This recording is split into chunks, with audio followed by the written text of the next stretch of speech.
Minasan konnichiwa. Yorokobi no joy desu. Hello everyone, it's Yorokobi no joy. Today I'm going to talk about Japanese idioms. Some of them that I found that I thought were pretty relatable to me.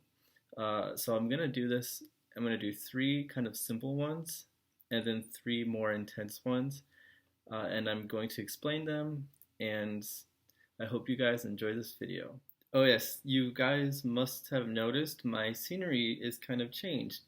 Um, and that is due to the fact that the seasons have changed and I want to enjoy the sunlight as much as I can, and I get a better view of the outdoors from my living room. So today we're going to talk about idioms, and the Japanese word for idiom is jukugo. Yes, Gizmo. The Japanese word for idiom is jukugo.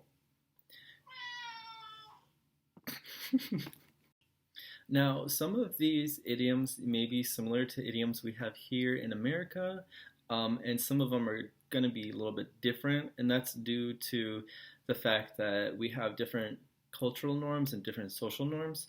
The ones I'm going to be talking about today are all pretty relatable. Obviously, the words and the phrasing and the imagery is going to be different, and that's because just as a culture, how we've grown, the different things that we've done, and the words that we've developed, they kind of change how the saying goes.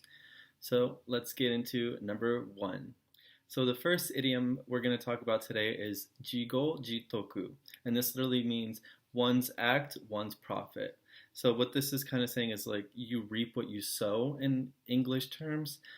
So whatever actions you put forth, you will get some kind of prosperity or some kind of result.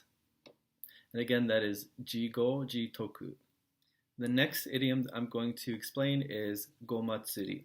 Now this is not really much, it's not as much of an idiom as it is like a name you would call someone, or just like an action or something. I'm not really sure how to explain it, but it means Gomatsuri is like when you're grinding the sesame seeds. That's what it literally means. But the kind of deeper meaning to this is like when you're flattering someone, the person who is doing the flattering, you would say like Gomatsuri.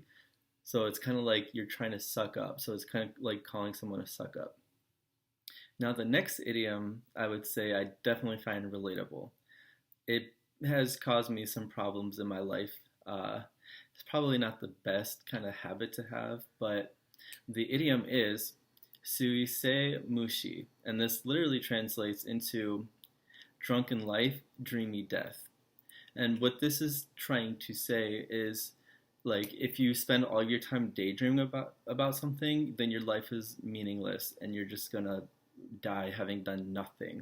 Like you have no actual achievements because you spend every day daydreaming about what you would do. So I would say to take away from this is just to get out there and do something, even if you don't know if you'll succeed, at least you're making steps. So those first three idioms, they were kind of the easier ones in the sense that the sentences were shorter and they were, pretty relatable to everyday life. These next three are going to be just as relatable. However, the sentences are going to be somewhat longer, and therefore I'm going to go into more depth explaining. So here's number one. So the first one of the more complicated ones, so to speak, is going to be koketsu ni irazun ba koji o ezu. And what this means is that you cannot catch the tiger cub unless you enter into the tiger's den. Now, that might not seem like a good idea. You might think, why would you want to catch the tiger's cub if it means putting yourself in danger? What this is trying to say is you do not make any achievements if you do not take the risk. So basically, if you don't try, then of course you're not going to succeed. I find this one particularly interesting because in English we have the idiom like sleeping in the lion's den, and I'm pretty sure that comes from biblical references. or at least historical references. And we kind of view it as like a bad thing. Like we don't want to be like sleeping with lions because obviously we're gonna, get eaten alive. So this one's definitely an interesting interpretation on the idea of you never achieve anything if you don't try. So the next one I find relatable because it is something I'm not very good at, or something I'm learning now uh, in my young adult life, and that is nana korobi yaoki. And what this means is if you fall 7 times, get up 8 times. And this literally means like if you fall, try again, get up, try again. This one's very relatable to American idioms, but yeah, it's a very good message of the story, just to keep getting up and trying again. So the last one on my list today is something I struggle with, I would say. Like I said, most of these are going to be pretty relatable to me at least.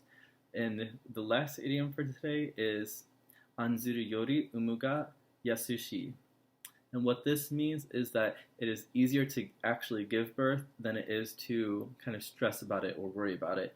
And what this is meaning is sometimes you just need to get things done and stop having anxiety over it, because the more and more you let that build up, the more difficult it is going to be to overcome whatever task you're kind of neglecting. So, if anything, take some inspiration from all these idioms today, and learn never give up. If you don't actually do anything, and if you keep daydreaming, you're not going to achieve anything. And the first step to achieving something is to go try it.